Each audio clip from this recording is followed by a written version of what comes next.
वाजिब अली साहब, थोड़ा मैंने समय लिया आपके पास आने में। अब देखिए ये मामला जो है किस तरीके से पॉलिटिकली घुमाया जा रहा है। असदुद्दीन ओवैसी साहब राजस्थान की सरकार को भी कोस रहे हैं, वो हरियाणा की सरकार को भी कोस रहे हैं, कह रहे हैं कि अशोक गहलोत की पुलिस ने कोई एक्शन नहीं लिया, नहीं तो इन लड़कों की जान बच जाती, और हरियाणा की पुलिस और सरकार तो उनको हत्यारों को बचाने में लगी ही हुई है। अब वो पहुंच गए रेडिकलाइजेशन तक, अब वो इनको कह रहे हैं आतंकवादी। मैं आपसे जानना चाहता हूं इस केस की हकीकत है क्या? देखिए, असद साहब ने जो कहा उसके बारे में तो वही सफाई दे सकते हैं, उनका क्या तात्पर्य है। मैं सिर्फ इतना कहना चाहता हूं कि ये हमारे क्षेत्र में जो घटना हुई है, इससे पूरे क्षेत्र में एक अजब सा माहौल बना है। और निश्चित तौर पे जब ऐसी घटनाएं होती हैं तो सबसे बड़ी आंच यहाँ लोकल भाईचारे पे आती है। और मेवात क्षेत्र के अंदर अब से पहले भी ऐसी घटनाएं हुई हैं, चाहे वो पहलू लिंचिंग हो, चाहे वो रकबर लिंचिंग हो, और कई और तरह की घटनाएं भी हुई। और उसमें तथकथित वो लोग थे जो अपने आप को गौरक्षक तो कहते हैं, लेकिन उनकी इनकी जो कार्यशैली है वो निश्चित तौर पे अपराधियों वाली है।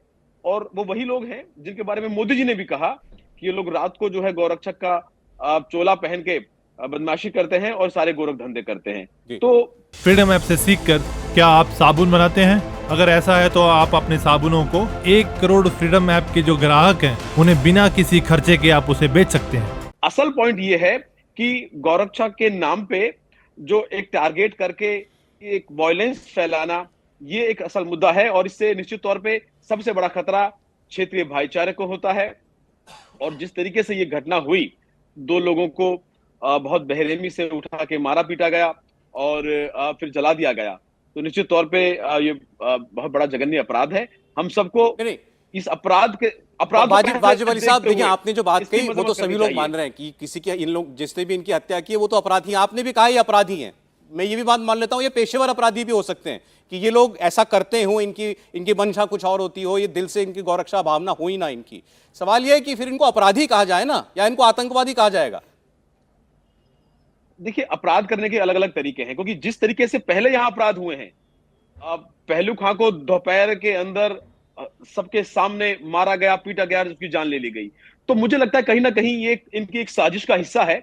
और इनका मकसद क्षेत्र के अंदर सद्भावना बिगाड़ना और डर फैलाने का काम करना है। डर ही वही टेरर होता है। अब इसको आप कोई भी नाम दे दें, मकसद नाम का नहीं है। मकसद ये है कि ऐसे लोगों पे लगाम लगे। और बुरा लगता है जब हमारे यहाँ की सांसद जो है कि उनके समर्थन में खड़ी होती है, या वीएचपी के नेता उनके समर्थन में खड़े होते हैं। उनमें से एक आदमी ने जुल्म कबूला है और ये माना है कि हमारे टीम के लोग इस तरीके के काम यहां करते हैं।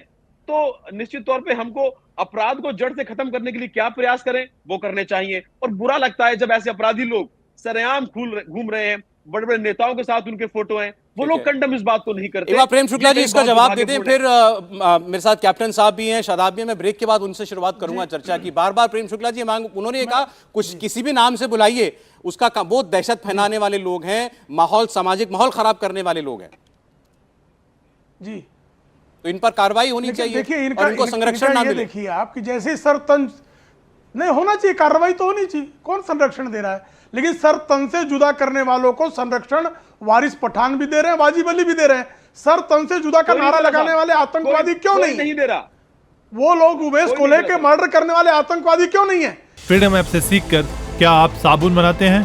अगर ऐसा है तो आप अपने साबुनों को 1 करोड़ फ्रीडम ऐप के जो ग्राहक हैं उन्हें बिना किसी खर्चे के आप उसे बेच सकते हैं। कन्हैया लाल का मर्डर करने वाले आतंकवादी क्यों नहीं है? और जिन आतंकवादियों के लिए जमीयत इस्लामी वकालत करती है, तो जमीयत इस्लामी आतंकवादी क्यों नहीं है?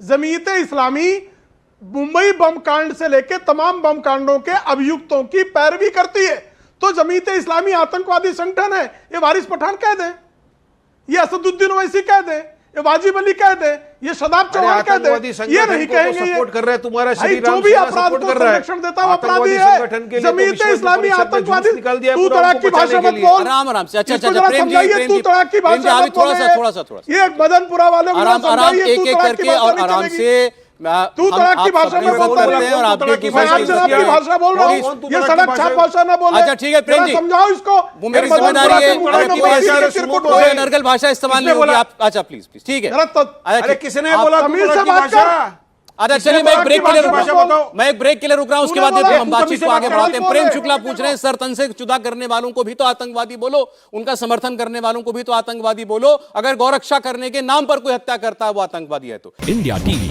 हर वक्त हर जगह डाउनलोड करने के लिए सर्च करें India TV news Google play store या ऐप स्टोर पर।